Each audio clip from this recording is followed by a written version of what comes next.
नमस्कार दोस्तों, आप देख रहे हैं क्लाउड टाइम्स ब्रेकिंग न्यूज की खास खबर।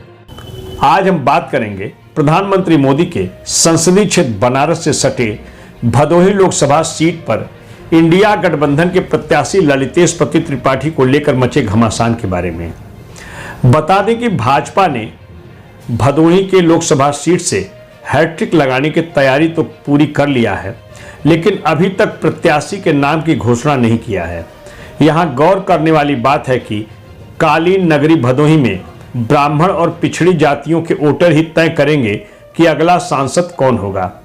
बताते चले कि पूरी दुनिया में मशहूर कालीन नगरी भदोही की लोकसभा सीट पर पिछले 2 बार से भाजपा का कब्जा है, लेकिन इस बार इंडी गठबंधन के प्रत्याशी टीएमसी नेता ललितेश पति त्रिपाठी के चुनावी रण में आने से फिलहाल बीजेपी के साथ कड़ी टक्कर होने के आसार दिखाई दे रहे हैं। बता दें कि कांग्रेस के पूर्व विधायक ललितेश पति त्रिपाठी पूर्वांचल में कांग्रेस के सबसे कद्दावर नेता रहे पूर्व मुख्यमंत्री स्वर्गीय कमलापति त्रिपाठी के परपोते और पूर्व मंत्री लोकपति त्रिपाठी के पोते हैं। मैं क्लाउड टाइम्स के दर्शकों को बताना चाहता हूं कि आज से लगभग 3 दशक पूर्व तक पूर्वांचल में ब्राह्मण मतदाताओं के बीच कांग्रेस के सबसे कद्दावर नेता के रूप में पंडित कमलापति त्रिपाठी और उनके परिवार का काफी प्रभाव रहा, लेकिन आज उत्तर प्रदेश में अपने अस्तित्व की लड़ाई लड़ रही कांग्रेस को छोड़कर पूरा औरंगाबाद हाउस टीएमसी में शामिल हो चुका है। यही कारण है कि समाजवादी पार्टी के राष्ट्रीय अध्यक्ष अखिलेश यादव ने ललितेश पति त्रिपाठी को टीएमसी कोटे से इंडी गठबंधन का प्रत्याशी घोषित करके बड़ा दांव खेला है। उन्हें भरोसा है कि श्री ललितेश को कांग्रेस सहित सपा के कैडर मतदाताओं के अलावा ब्राह्मण और मुस्लिम मतदाताओं का पूरा समर्थन मिलेगा। आइए सीधे बात करते हैं टीएमसी नेता ललितेश पति त्रिपाठी से कि संगठन के बिना भदोही में उनकी जीत कैसे पक्की होगी। मैं क्लाउड टाइम्स के दर्शकों को बताना चाहता हूं कि प्रधानमंत्री मोदी के चुनावी रण क्षेत्र बनारस में चुनावी शंखनाद हो चुका है। इस वक्त हमारे साथ हैं टीएमसी के नेता ललितेश पति त्रिपाठी, जिन्हें भदोही से प्रत्याशी बनाया गया है। ललितेश जी, पहले क्लाउड टाइम्स में आपका बहुत बहुत स्वागत है। बहुत बहुत धन्यवाद। ललितेश जी, पूरे उत्तर प्रदेश में एकमात्र सीट भदोही की है जिस पे आपको प्रत्याशी बनाया गया है। क्या कहना चाहेंगे अपनी क्षेत्र की जनता से और आपका चुनावी समीकरण क्या होगा? मैं भदोही की जनता से मैं ज़्यादा कुछ नहीं कहूँगा। हमारे लिए भदोही क्षेत्र जो है वो बहुत पुराना क्षेत्र है। हम लोग लगातार भदोही में सन 2002 से संघर्ष कर रहे हैं, चुनाव भी लड़े हैं, और मुझे लगता है कि भदोही के साथ जो पिछले 2 दशकों से जो एक समस्या जो भदोही में रही है कि उसके जनप्रतिनिधि को जिस तरह से भदोही की सेवा करनी चाहिए, विशेष करके जो सांसद सदस्य निर्वाचित होकर जाते थे, उन्होंने भदोही जिले की और भदोही लोकसभा क्षेत्र की उस तरह से सेवा नहीं की। मैं ये कोशिश करूंगा कि ईमानदारी के साथ और पूरी अपनी मेहनत दिन रात एक करके भदोही की जनता की सेवा करूंगा। ललितेश जी, उत्तर प्रदेश की बात की जाए तो यहाँ टीएमसी का जनाधार शून्य है। जिस इंडी गठबंधन से आपका अलायंस है उसकी भी स्थिति यहाँ बहुत अच्छी नहीं है। खासकर पिछले लोकसभा चुनाव की बात कर लें तो उस बार बसपा और सपा के गठबंधन से आपके प्रत्याशी चुनाव लड़े थे और बुरी तरह चुनाव हार गए थे। इस बार ऐसा क्या है? कांग्रेस की स्थिति आप देख रहे हैं उत्तर प्रदेश में पूरी तरह साफ ही हो चुकी है, तो वो कौन सा चुनावी समीकरण है जिसके तहत आप चुनाव जीत पाएंगे भदोही से? अब सबसे पहले गठबंधन इंडिया गठबंधन है। इंडिया का नाम लेने में हम सबको गर्व होना चाहिए। बहुत मुझे लगता है कि इस देश को आज़ाद करने में और इस देश को अपना ये पहचान देने में कई लोगों की कुर्बानियां गई हैं, तो हम लोगों को गर्व के साथ इंडिया का नाम लेना चाहिए। इंडिया अलायंस उत्तर प्रदेश में चुनाव लड़ रही है, और ये कहना बिल्कुल गलत होगा कि 2019 के रिजल्ट में क्या था, 2022 के रिजल्ट में क्या था। 2022 के रिजल्ट में देखिएगा तो कई जगह जब ये डबल इंजन की सरकार, ये सारे वादे, ये सारे मतलब जो आप कहिएगा कि भारतीय जनता पार्टी की डबल इंजन की सरकार का लाभ इतना मिल रहा था, तब सीटें इतनी तेजी से घटी हैं उत्तर प्रदेश में। मुझे लगता है कि इस बार हम लोगों के साथ वास्तव में उत्तर प्रदेश के सबसे लोकप्रिय नेता हमारे गठबंधन में हैं। समाजवादी पार्टी के राष्ट्रीय अध्यक्ष अखिलेश यादव जी उत्तर प्रदेश के सबसे लोकप्रिय नेता हैं, सबसे जो मजबूत चेहरा जो भारतीय जनता पार्टी को मुकाबला देने वाला है वो हमारी पार्टी की राष्ट्रीय अध्यक्ष आदरणीय ममता बनर्जी हैं। और कांग्रेस पार्टी ने इस देश को आज़ादी से लेकर आज तक जोड़ने का काम किया। जब ये तीनों ताकतें एक होके उत्तर प्रदेश में लड़ेंगी तो निश्चित रूप से भदोही तो हम लोग जीतेंगे ही, साथ ही साथ मुझे ये भरोसा है कि उत्तर प्रदेश के कई सीट जिस पे भारतीय जनता पार्टी ने अपने उम्मीदवार घोषित कर दिए हैं ऑलरेडी, जहाँ पे नहीं घोषित हुआ उसके लिए हम ज़्यादा कुछ नहीं कह सकते, मगर जहाँ पे घोषित किया है वो लोग सब हार का चेहरा देख के घबराए हुए हैं। ललितेश जी, मैं वो समीकरण जानना चाहता हूँ जिस समीकरण के आधार पर आप कह रहे हैं चुनाव आप जीतेंगे, वो समीकरण क्या होगा? जैसे राम मंदिर है, अयोध्या में राम मंदिर, काशी विश्वनाथ मंदिर और आपका CAA, ये सारे मुद्दे जो हैं, जो हिंदू मतों के ध्रुवीकरण की बात हो रही है, वहाँ आप खड़े कहाँ हैं? जी, हम लोग उन मुद्दों के सामने कहीं नहीं खड़े हैं, मैं इस बात को स्वीकार लेता हूँ, पर जनता के मुद्दे क्या हैं ये भी जानना बहुत ज़रूरी है। महंगाई जिस चरम पे छुई है वो CAA से कम होने वाली नहीं है। अगर आपके घर का बेटा बेरोजगार है, घर की बिटिया बेरोजगार है, तो CAA और राम मंदिर से उसको रोजगार मिलने वाला नहीं। मैं भगवान राम में, बाबा विश्वनाथ में हम सब की आस्था है। हम लोग आज जब भदोही की तरफ बढ़ रहे थे तो सबसे पहले बाबा के धाम में जाके मत्था टेके हैं, माँ विंध्यवासिनी के धाम में जाके मत्था टेके हैं। हम लोग का वो आस्था का केंद्र है। मगर उत्तर प्रदेश के किसानों के लिए, उत्तर प्रदेश के नौजवानों के लिए, उत्तर प्रदेश के हर एक वर्ग और हर एक समाज के लिए ये डबल इंजन की 7 साल की सरकार ने क्या उपलब्धियां दी हैं, उन सब की तरफ जनता का ध्यान ना जाए, उन सब की तरफ हमारा आपका ध्यान ना जाए। इसीलिए इस तरह के मुद्दे चुनाव के समय आते हैं। अगर CAA, मुझे भारतीय जनता पार्टी से एक ही सवाल पूछना है कि CAA से इस देश के कितने नागरिकों को काम मिलने वाला है, कितने किसानों को अपनी फसल का सही मूल्य मिलने वाला है, कितनी माताएं बहनों को सुरक्षा मिलने वाला है।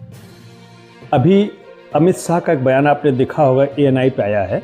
उन्होंने ममता जी से पूछा कि रोहिंग्या के सवाल पर ममता जी एकदम पूरा दोनों हाथ पांव पसार के उनको स्वागत कर रही हैं। और जो हिंदू हमारे हैं, जो हिंदू हैं, सिख हैं, बौद्ध हैं, ईसाई हैं, ये 3 कम्युनिटी के लोग जो आज़ादी के बाद उन देशों में प्रताड़ित किए गए, उनके लिए अगर उन्होंने ऐसा किया तो ये कौन सा गलत काम है? रोहिंग्या का मुद्दा क्या है कि वो देश में आ रहे हैं? भाई वो घुसपैठी हैं सब, और तो पश्चिम बंगाल में पूरा मुझे लगता है देश के गृह मंत्री को इस्तीफा दे देना चाहिए। देश की सीमा को सुरक्षित रखने का दायित्व किसी प्रदेश के मुख्यमंत्री का नहीं होता है, देश के गृह मंत्री का होता है। उनको इस्तीफा दे देना चाहिए। भाई पश्चिम बंगाल में ममता जी की सरकार है, अभी जो बॉर्डर BSF के हाथ में है, BSF गृह मंत्रालय के अंतर्गत आता है। अगर हमारी संदेश खाली की घटना को आपने देखा, क्या हो रहा है वहां पे? उत्तर प्रदेश में घटनाएं नहीं होती हैं, उत्तर प्रदेश में भी घटनाएं होती हैं। अरे उत्तर प्रदेश में गुंडे बदमाश प्रदेश छोड़ के भाग गए, या तो और सदन में चले गए, या तो जेल के सलाखों के पीछे और या सदन में है, या तो मुख्तार अंसारी जैसे व्यक्ति, और या तो सदन अतीक अंसारी जैसे लोग कहाँ हैं? बताएं। इस ढंग की सदन में है और कुछ सदन में है। आपको 2-4 नाम बताएं जो इस ढंग के हीनियस क्रिमिनल हैं। हम नहीं नाम बताएंगे, हम क्यों किसी का नाम लें, मगर ये आप कहेंगे कि एक भी आपराधिक छवि का व्यक्ति भारतीय जनता पार्टी के अंदर नहीं है। अगर ये आपका मानना है तो फिर हो सकता है कि मेरे जो देखने के नजरिए हैं वो गलत हैं। तो ये नजरिया आम जनता को क्यों नहीं दिख रहा है? जैसे व्यापारी हैं जी, और आपके जितने भी लोग हैं उनको ये चीजें दिख नहीं रही। उनको दिख रहा है कि पूरे प्रदेश में गुंडाराज समाप्त हो चुका है। बहुत अच्छी बात है। तो आप बताइए, व्यापारी भी मान रहा है कि भाजपा अच्छी पार्टी है। बेरोजगारी के सवाल पर कहीं कोई आंदोलन नहीं हो रहा है उत्तर प्रदेश में। आप उत्तर प्रदेश के आंदोलन ना हो, समर्थन भी कहीं नहीं है। आंदोलन ना हो इसका मतलब ये थोड़ी ना होता है कि लोगों को तकलीफ नहीं है। अगर गैस सिलेंडर को लेके लोग सड़क पे लड़ाई नहीं लड़ रहे हैं तो उनके घर का बजट प्रभावित नहीं हो रहा है उससे।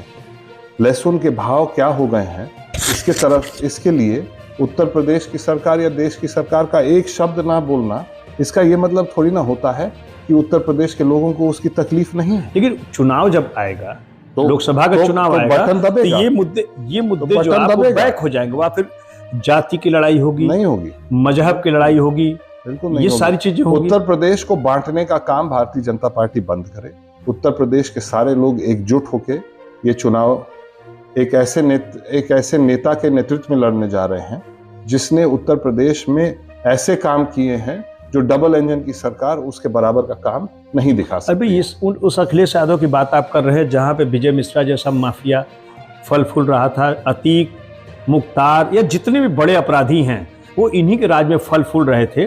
आज वो अपराधी कहाँ हैं? भ्रष्टाचार की बात करिए तो भ्रष्टाचार चरम पर था। आज नहीं है, आज नहीं है, वही तो मैं जानना, आज नहीं है भ्रष्टाचार। उनके भ्रष्टाचार जनता से उजागर है। पूछा जाए, जनता से पूछा जाए, ये बात कहना गलत है कि भ्रष्टाचार कम हुआ। तहसीलों पे, थानों पे और जिले मुख्यालय पे जिस हिसाब से भ्रष्टाचार चल रहा है वो सबके आंख के सामने है। अभी कल ही जो मनरेगा का बकाया था उत्तर प्रदेश का, उसका मुझे लग रहा है कि 25% अंश जिलों पे गया है। वो किस तरह से बटा है, कैसे बटा है, आप जाके किसी भी प्रधान से पूछ लीजिए, वो आपको बताएंगे कितनी ईमानदारी है उत्तर प्रदेश में। तो कुल मिला के जैसे भदोही की बात की जाए तो वहाँ का एक समीकरण जो, वो समीकरण क्या है जिस समीकरण पे आप चुनाव भाई, जैसे बिंद, वहाँ पे बिंद समाज के वहाँ पे सांसद हैं, ब्राह्मण की बात कर ली जाए, भूमिहार की बात की जाए, और मुस्लिम यादव, ये समीकरण आपका है, क्या है आपका समीकरण? कुछ नहीं। हम लोग जनता के बीच में जाएंगे। चुनाव ये अवसर रहता है कि सरकार की कमियां हम लोग जनता के बीच में ले जाए।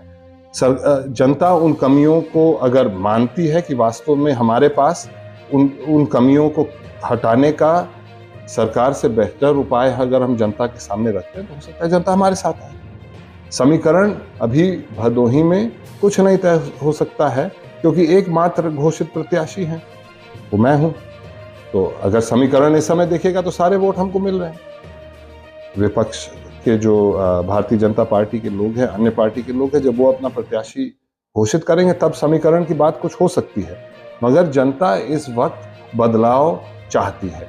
वो चाहती है कि उत्तर प्रदेश जिस दिशा में जा रही है, 60 लाख बच्चे पेपर देने गए थे पुलिस भर्ती की, वो मुद्दा नहीं है प्रदेश के सामने। पेपर लीक हुआ, उसमें गिरफ्तार कौन हो रहा है? ललितेश जी, जब सपा की सरकार थी, पीसीएस की परीक्षा हुई जिसमें चुन चुन के एक वर्ग विशेष के लोगों की भर्ती की गई, वो सारी चीजें इंडिया टुडे में आया था। वो चीजें आपको नहीं दिख रही हैं। और इस समय सूबे की योगी सरकार में ऐसे लोगों को कहीं बढ़ावा नहीं दिया जा रहा, बल्कि सब लोग जेल की सलाखों के पीछे हैं। एक भर्ती उत्तर प्रदेश की भारतीय जनता पार्टी की सरकार की, सपा की पहले बात करिए आप। मैं पहले एक दूसरी बात करूंगा आपसे। एक भर्ती आप बता दीजिए उत्तर प्रदेश में जो वो मतलब शुरू से लेकर अंत तक भारतीय जनता पार्टी की सरकार 7 साल की सरकार में हुई है। संविदा कर्मी की नियुक्ति हो रही है बिजली विभाग में, उसके नियुक्ति पत्र केंद्रीय मंत्री और सांसद बांट रहे हैं। ये कहीं भ्रष्टाचार बताइए जहां वो भर्ती के नाम पर आपको नहीं दिखे इसका मतलब नहीं है। लेकिन अब सपा सरकार सब दिख रहा था ना, यहीं पे तमाम नेता, कोई भ्रष्टाचार नहीं है सपा के सरकार में। यहीं पे तमाम ऐसे नेता थे जिनके द्वारा पैसे कलेक्ट होते थे और ऊपर जाते थे। वो कौन लोग थे जिनसे चाचा भतीजे का झगड़ा हुआ, ये आपको पता है? ये भ्रष्टाचार आपको नहीं दिख रहा था?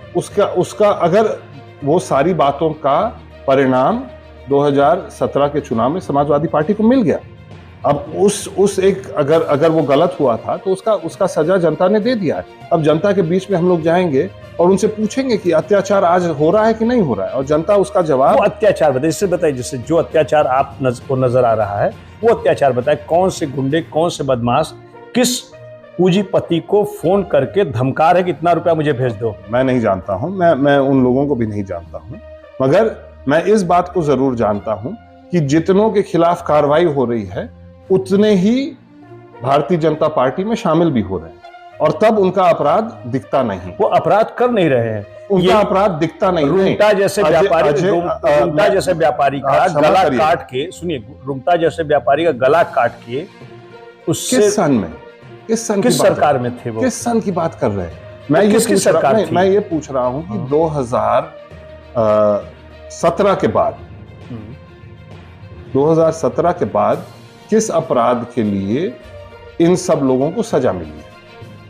ये सारी जितने लोग को सजा मिल रही है इसी सरकार मिल रही है। नहीं नहीं, आप पर देखिए, अपराध इस समय हुआ था कि कभी हुआ था? पहले हुआ था। तो इन लोगों का भी अपराध पहले हुआ था ना, जो लोग आज भारतीय जनता पार्टी में शामिल हुए तो हैं। जिस तरह के अपराधी आपको दिख रहे हैं, जो अपराधी, जैसे 2-3 नाम मैं बता रहा हूं आपको, जैसे विजय मिश्रा हुए, कौन? विजय मिश्रा हुए, अतीक हुए, मुख्तार हुए, ये सारे लोग जिस तरह के अपराधी हैं, उस तरह के अपराधी कोई बताइए जो पिछली सरकारों में पोषित आप ही बता दीजिए, मुख्तार अंसारी की लड़ाई किससे थी?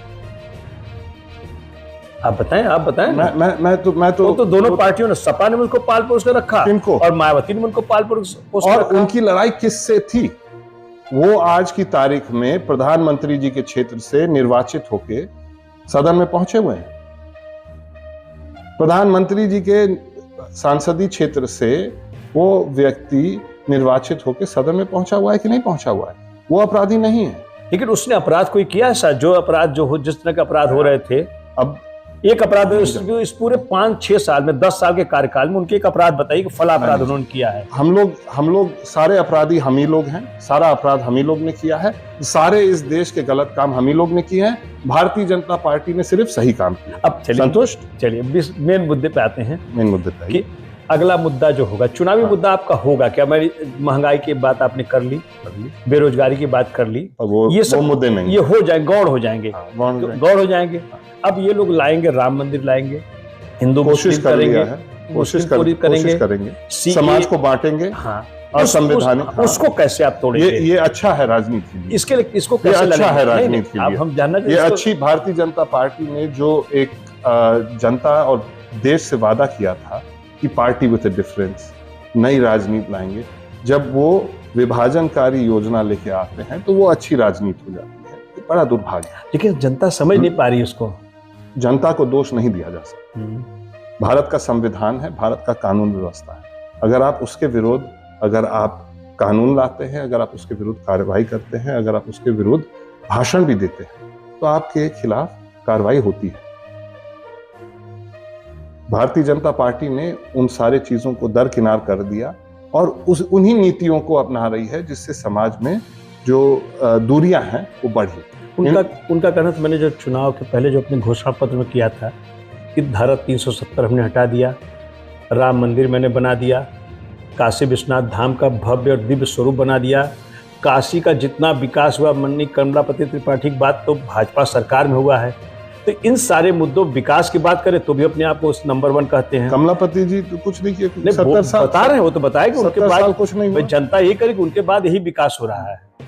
तो आप ये बताएं कि इस सरकार में इन सारे मुद्दों के जवाब में फ्री गैस, लोगों को फ्री मकान, फ्री सोलर सिस्टम दे रहे हैं वो, और एक ऐसा माहौल दे रहे हैं ताकि लोग आके यहाँ व्यापार करें।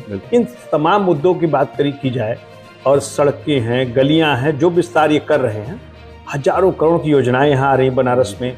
रेलवे की बात देख लीजिए, बुलेट ट्रेन की बात, सब तो ये बता रहे हैं हमने किया है। बुलेट ट्रेन को तो आप ठंडे बस्ते में ही रखिए, वो अभी तक धरातल पे नहीं आ पाई है। मगर हकीकत ये है कि तुलना किया जाए उस दौर का, जब पंडित कमलापति जी थे, जब कांग्रेस की सरकारें हुआ करती थी, तो बनारस में भेल आया, बनारस में डीजल लोकोमोटिव वर्क्स आया। ये 2 इतनी बड़ी इकाइयां हैं, हजारों बल्कि लाखों लोगों की रोजी रोटी इनसे चलती है। वहीं पे इंडियन की फिलिंग स्टेशन आई, उसी के तहत अगर आप थोड़ा बनारस के आसपास चले जाइएगा, मुगल सराय का डिपो बना, वहां पे पूरे पूर्वांचल, पश्चिम बिहार, नेपाल तक को तेल सप्लाई करने वाले 3 कंपनियों के डिपो बने थे। तो यानी माना जाए कांग्रेस के बाद सपा बसपा ने कोई काम नहीं किया, इसके बराबर उसके बाद भाजपा ही काम कर रही है ना। सपा और बसपा, ये 2 का काम गिनवा दीजिए, कांग्रेस का आपने गिनवा दिया। सपा और बसपा कभी केंद्र में सरकार में नहीं थी। ये देश के चुनाव का सवाल है, 2024 का चुनाव है। देश के प्रधानमंत्री वाराणसी और पूर्वांचल में गुजरात मॉडल लाने वाले थे। मैंने 8-9 ऐसी योजनाएं गिना दी जो इनके प्रधानमंत्री बनने के पहले यहाँ पे स्थापित हुई थी, जिनसे लाखों पूर्वांचल के लोगों की रोजी रोटी चलती है। उसके बराबर की एक इकाई आप गिना दीजिए जो पिछले 10 साल में या पिछले 7 साल में बनारस के आसपास लगी हो तो फिर हम जाने। आपका जो इंडिया गठबंधन बना है उसके सबसे बड़े नेता थे नीतीश कुमार, उन्होंने आपकी पार्टी को छोड़ दिया। ठीक, आपका एक ऐसा नेतृत्व तय नहीं हो पाया है कि जो केंद्र में प्रधानमंत्री बनेगा। पंजाब में आप अलग थलग हैं, कांग्रेस को आप घास नहीं डाल रहे हैं। पश्चिम बंगाल में कांग्रेस को आप चुनाव लड़ने नहीं दे रहे हैं। वो हम लोग की रणनीति है, लेकिन वो जो इंडिया अलायंस में हो रहा है, नहीं, वो तो चाह रहे हैं चुनाव लड़ना ना। वो पश्चिम बंगाल भी चुनाव लड़ना चाह रहे थे, पंजाब भी चुनाव लड़ना चाह रहे थे, लड़ेंगे। उनको आपने मौका नहीं दिया। वो लड़ेंगे। जहां तक नेताओं के जाने की जो सवाल है, सब लोगों के कारण होते हैं। अगर आपको लगता है कि नीतीश कुमार की अगर जो आमतौर पे जो चर्चा हो रही कि भारतीय जनता पार्टी ने इतना अच्छा काम किया है, तब क्या कारण है कि उनको दौड़ दौड़ के नीतीश कुमार जी को तोड़ना है, दौड़ दौड़ के अन्य पार्टी के सांसदों को, विधायकों को तोड़ना है, दौड़ दौड़ के जाके नवीन पटनायक जी से गठबंधन करना है, दौड़ दौड़ के जाके जो उनके बिछड़े हुए साथी थे चंद्रबाबू नायडू, उनको जाके क्यों लेना है? जब इतनी भारी भरकम लहर चल रही है तो ये हड़बड़ी भारतीय जनता पार्टी में क्यों मची है, ये सवाल होना चाहिए। अच्छा, आप ये बताइए, देश का प्रधानमंत्री कौन होगा? मान लिया आपका इंडिया गठबंधन जीत जाता है तो देश का प्रधानमंत्री वही हो सकता है जिसको देश की जनता चाहती है। और देश की ममता जी हो सकती है कि नहीं? बिल्कुल हो सकती है, क्यों नहीं हो सकती है। सबसे मजबूत और सबसे दमदारी से लड़ने वाला व्यक्ति भारतीय जनता पार्टी के खिलाफ आदरणीय ममता बनर्जी हैं। वो बिल्कुल प्रधानमंत्री देश की हो सकती है। पर हम लोग की देश की जो व्यवस्था है, पहले देश के लोग सांसद निर्वाचित करते हैं, वो सांसद बैठ के फिर आपस में तय करते हैं कि हम लोगों के प्रधानमंत्री पद का उम्मीदवार कौन होगा। 2004 के चुनाव के पहले किसी व्यक्ति ने सोचा नहीं होगा कि डॉक्टर मनमोहन सिंह देश के प्रधानमंत्री हो सकते हैं, मगर कांग्रेस ने उस समय, यूपीए ने, जो आज इंडिया अलायंस हो गया, उस समय यूपीए था, सारे लोगों ने मिलकर एक योग्य व्यक्ति को, एक व्यक्ति ने जिसने इस देश की अर्थव्यवस्था को उन ऊंचाइयों तक पहुंचाया कि आज 10 साल बिना कोई कठिनाई विशेष देश पे आई अर्थव्यवस्था हम लोग की चलती जा रही है। वो न्यू डॉक्टर मनमोहन सिंह जी ने रखा था, चाहे वो लिबरलाइजेशन 91 में और चाहे वो 2004 में जो 10 साल उन्होंने आर्थिक नीतियां इस देश में लागू की थी, उसके चलते आज देश की अर्थव्यवस्था चल रही है। ललितेश जी, आप भदोही के सांसद का चुनाव लड़ने के साथ ही भदोही कभी बनारस का हिस्सा हुआ करती थी, तो भदोही और बनारस की जनता से आप क्या अपील करना चाहेंगे? मेरा बस अनुरोध यह है कि राजनीतिक दल आके वादा करते हैं, चुनाव वो वक्त होता है ये देखने के लिए कि उन्होंने अपने कितने वादे पूरे किए हैं।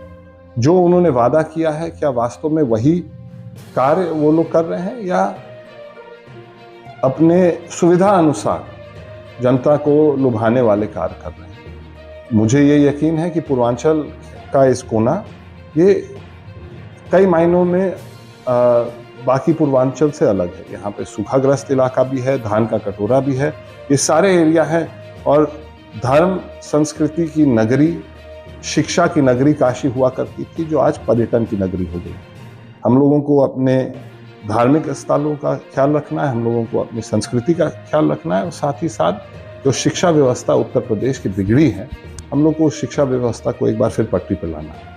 आप एक विरासत में आपको राजनीति मिली है, जिस परिवार से आप बिलोंग करते हैं, पंडित कमलापति त्रिपाठी, ब्राह्मणों का बहुत बड़ा वोट बैंक कांग्रेस को माना जाता था। वर्तमान में आप कांग्रेस के साथ नहीं हैं। पूर्व सांसद राजेश मिश्रा ने भाजपा पकड़ लिया। ये जो ब्राह्मणों का वोट बैंक, एक बड़ा वोट बैंक हुआ करता था कभी कांग्रेस के साथ, वो पूरी तरह बिखर गया है।